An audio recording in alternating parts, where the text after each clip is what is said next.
So the third angles theorem is a neat theorem that comes into play quite often when we're looking at pairs of triangles.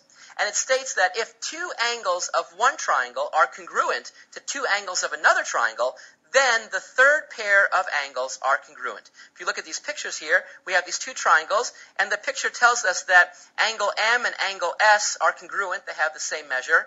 Angle L and angle R are congruent. They have the same measure, and that forces the angle N and T to also be congruent. So this is a great little fact that's often useful in a lot of the geometry questions that we're going to look at. Let me try to show you a quick little example so you can see this in action.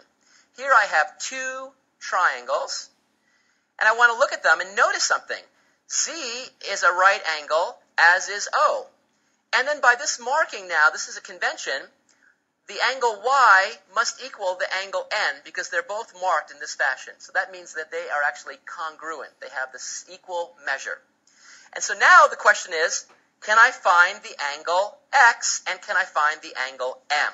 Well, I absolutely can, because since I see that this angle equals that angle, this is congruent angle to this, and this angle is congruent to this, the measures are equal, then I know that this angle is congruent to this angle, which means that the measure of this equals the measure of that. And so I can quickly say that x squared must equal 5x squared minus 160, which if I bring this over and bring the 160 over here, I see 160 equals, bring this over here, I see 4x squared, which means that if I divide by 4, I see 40 equals x squared.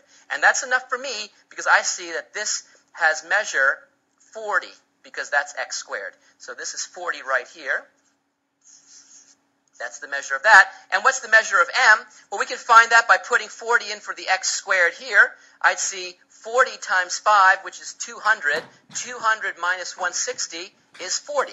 Are you surprised? I hope not, because the truth is the theorem tells us that the measure of these angles should be equal because these angles, x and m, are congruent. Congratulations. We're looking at these angles, and it's all falling into place.